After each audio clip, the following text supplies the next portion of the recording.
good evening. I am very thankful for this opportunity. Thank the elders for allowing me to have this opportunity. It's actually kind of been a while since I've been able to speak from the pulpit here, and so I am very thankful for this time that I have, and hopefully you're kind of thankful too. I don't know, maybe you're regretting this already, but it's my time now, so enjoy. Camp just ended. We've actually only 1 week removed from camp, and so I really wanted to take this opportunity to thank all of those that helped out at camp. Thank those who donated, whether it be donating materials or donating time or donated food. For those who came out to help as staff, and of course those who came out to camp. And I know we've said this so many times, but we are so blessed with young people here at this congregation. And I know that there were 2 full weeks of camp, and we had people from our congregation at both sessions. And I know that their influence, their attitudes, and who they were shone brightly out there at camp. And it is a reflection not only of them, but of the parents that are in here, the Bible class teachers that are in here, and all of us who in some way, shape, or form have had a chance to come in contact with them in their lives and help shape them to who they are. We have amazing young people, and we are so very blessed with that. And so make sure any chance you get, let them know how amazing they are, because they truly are. But for the 2 weeks that we had full sessions, the overall theme was elements of Christianity. For the last few years, the camp has decided to have just one theme for all of the sessions and actually have the same lessons. And if you went to 2 sessions and you didn't pay attention to the first one, maybe you'd get something out of the second one. Or if you paid attention to the first one, maybe this would reinforce those things that were taught. And in that, we give out this idea or these different topics, and then it's up to the camp directors or the teachers to build their own material behind it. So we might have one topic, but it might be approached in 2 different ways, depending on who is speaking to our youth at that time. And this year, the topic was elements of Christianity. And with the elements, it's an amazing idea, the fact of the building blocks of Christianity. What is it to be a Christian? And so we studied things like the Bible, which John spoke about this morning. We talked about choosing our friends. We talked about choosing our words wisely, about our reputation, and about making priorities, and about what it is to have Christian fun versus the fun that the world views as well. These are all things that are very elemental, that are elementary, the building blocks, and things that if our young people, and even us, if we focus on those things, then we have now set ourselves up for success. And then when the bigger things in life come our way, we will be ready to tackle those head on. Tonight's lesson was one of the lessons from camp, and I think it fits really well, especially after our lesson from Robert 2 weeks ago, and about this idea of the new work groups that are going into place. And so our lesson tonight is doing good, but for the right reasons. And so tonight we're going to look at a couple of examples on doing good and looking at them by looking at the right reasons of doing good. And I think that plays very well into this idea of our new work groups that we have and this work that lays before us as a congregation. And as we encourage one another to come back and work just a little bit more when it comes to our work groups and rededicate ourselves to those things. And so this lesson, doing good for the right reason, it was, you get the topic and then there's like an example. And the example was the parable of the sower. So this evening we're going to look at the parable of the sower. So if you would, turn in your Bibles to Matthew chapter 13. Matthew chapter 13. And we're going to answer this in a minute, but as I was thinking about this, I thought, why is the parable of the sower our example for this lesson? Why is it that the people that chose this lesson decided to put the parable of the sower as an example of doing good for the right reason? Beginning in verse 1 of Matthew chapter 13. The same day went Jesus out of the house and sat by the sea, and great multitudes were gathered together unto him, so that he went into a ship and sat. And the whole multitude stood on the shore. And he spake many things unto them in parables, saying, Behold, a sower went forth to sow. And when he sowed, some seeds fell by the wayside, and the fowls came and devoured them up.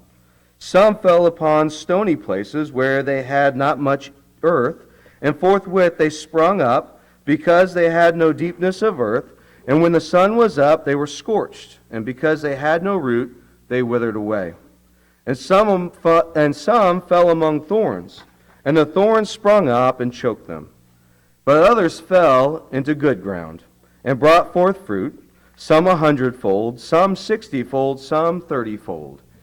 Who hath ears to hear, let him hear. So why this parable? Why was it that this was the parable that was given to us to present this lesson on doing good for the right reason? And so I sat there, because I was the one giving this lesson, and I tried to wrap my brain around it, and I finally realized why this person, this sower, is such a good example to us. He's a failure. The sower is actually a failure when you look at it by the earth's standards, because 3 out of 4 times he failed in his job to produce crop. Only once did he sow onto ground that was good enough to spring up and give him something that he could use in order to bring money in from his crop. If you think about it, I don't know if any of you know farmers, but if a farmer doesn't grow, he doesn't get paid. And if a farmer doesn't get paid, he can't pay his bills, and therefore he's not a very good farmer. He's a failure. So why is it then that this sower is so important to us, and this lesson is so important to us? Well, there's many reasons, but the biggest reason is that he looked and he had one job. He had one job and one job only, and that is to sow his seed, to put his seed out onto the earth. It wasn't his job to determine if the earth would give back what he put into it. It was merely his job to just throw that seed out there. And whatever came, he would take. As humans, we do things for rewards. I work because it's going to pay my bills, right? You have jobs because you're going to get paid back for that. Very few of us would actually probably do what we do if we weren't getting paid for it. At least I wouldn't. We do things for rewards. We expect someone to say thank you when you do something for them. Do we not? How many times have your feelings ever been hurt because you did something for someone and they never acknowledged it back to you? I have, because I'm a human. But this sower, 3 out of 4 times, he got nothing in return for his actions. But yet, he was sowing for the right reasons. His job was to sow. His job was to throw that seed. And no matter what the results were, he was still a sower after it was all said and done. Robert used this verse a couple of weeks ago, Galatians chapter 6, verse 10. As we have therefore opportunity, let us do good unto all men, especially unto them who are of the household of faith. The opportunity is every day that we wake up. We have an opportunity to do good unto all men. We have the opportunity, even though we don't always get something in return for it, to do good.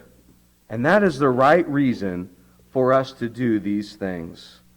I've shared a story before, and I'll share it again, but I remember as a small child, younger than Cooper and Riley, I think, and I remember being down at my grandparents' house. And my grandparents had this, a nursery book, a book of nurseries. I guess they're rhymes, right? Nursery rhymes. And I was sitting there, and my grandpa asked if I would like him to read, or him to read to me. I got all confused there. So I crawled up into his lap, and he began to read to me these nursery rhymes. And very quickly I realized that my grandpa couldn't read. And he struggled the whole way through trying to read a nursery rhyme to me. And that's when I realized he wasn't doing it for him. He was doing it for me. You see, sometimes we have to go outside of our comfort zone and do things for others, even though we're not going to get anything in return for it. My grandfather knew that he wasn't going to get anything out of struggling through reading this nursery rhyme to me, but it was his time to show me his love towards me. What if? What if we were like that sower, and instead of looking and wondering what we were going to do produces results, instead we just did it? We didn't judge people by whether or not they might receive the word that we were going to give to them. Instead, we just looked at them and said, I love you so much that even if you don't want to listen to what I'm going to tell you, I am going to tell you what you need to hear. That is the example of this sower and what he shows to us. What if, in our work groups now that we have, that we look at one another and we say, you know what? Today I'm going to encourage you, even if it hurts you for me to encourage you, I am going to build you up so much today. And I'm going to make you feel so much a part of this congregation. Even if I get nothing in return for it other than knowing that when I leave here today, I did everything I could to make sure you knew you were a part of this congregation. That's what our work groups are all about. That's what this opportunity that Robert has worked towards for us with the elders in order to do with these work groups. What if every time we have a visitor that comes in the door, they realize how special this congregation is to us because we show it to them in the love that we show to them by being here? We get nothing in return because they leave, and sometimes we'll never see them again, other than they'll know how special they are to us for being here with us tonight. It's doing the right things for the right reason, and the right reason is you do it because it's the right thing to do. No more, no less. Our last passage that we're going to look at, I told JD I only have 3 passages tonight, so once I get to the third one, we might be wrapping it up. But this one's kind of a long one. So Luke chapter 5. Luke chapter 5, beginning in verse 17. This is probably one of my favorite passages in the Bible. Luke chapter 5, 17 through 25. And it came to pass on a certain day as he was teaching that there were Pharisees and doctors of the law sitting by, which were come out of every town of Galilee and Judea and Jerusalem, and the power of the Lord was present to heal them. And behold, men brought in a bed a man which was taken with a palsy, and they sought means to bring him in and to lay him before him. And when they could not find by what way they might bring him in because of the multitude, they went upon the housetop and let him down through the tiling with the couch into the midst before Jesus. And when he saw their faith, he said unto him, Man, thy sins are forgiven thee. And the scribes and Pharisees began to reason, saying, Who is this which speaketh blasphemies? Who can forgive sins but God alone?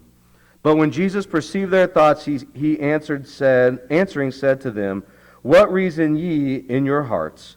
Whether it is easier to say, Thy sins be forgiven thee, or to say, Rise up and walk. But that ye may know that the Son of Man hath power upon earth to forgive sins, he said unto the sick of the palsy, I say unto thee, Arise and take up thy couch, and go into thine house. And immediately he rose up before them, and took up that whereon he laid, and departed to his house, his own house, glorifying God. This is an amazing story, and there are several accounts in the gospel, but I love Luke's the most because it gives some pretty neat detail. And it wasn't until actually 2 weeks ago when I was giving this lesson that I really thought about some of these details. And one of the very first things that struck me is that so Christ is in this house, and he's surrounded by people. It's so packed that they can't get in or get out. And yet there are Pharisees there in his midst, and doctors of the law, people that they do the right things only to get rewards, right? We know the Pharisees. They are very much public when it comes to doing things for other people, if they actually even do anything for other people. But they're in it for the rewards. And they're in it for the rewards of this side of eternity versus the other side. And so it's amazing as we're thinking about doing the right things for the right reasons. Here we are in the midst of Jesus, our people that do things for all the wrong reasons. The second thing is this man with palsy. In that time, there wasn't much for these people. Many of them were wheeled out to places to where they could beg, and then at night they were wheeled back in. There wasn't a future for people in those days. They were looked down on. It was a shameful disability. And yet, here he is. He still has faith. He still knows that there is still a way. And then there's these men. And none of the texts tell us whether or not these men are his friends, whether they know him, whether they are related to him. All we know is that these men know one thing, that the only thing that this man needs is Christ.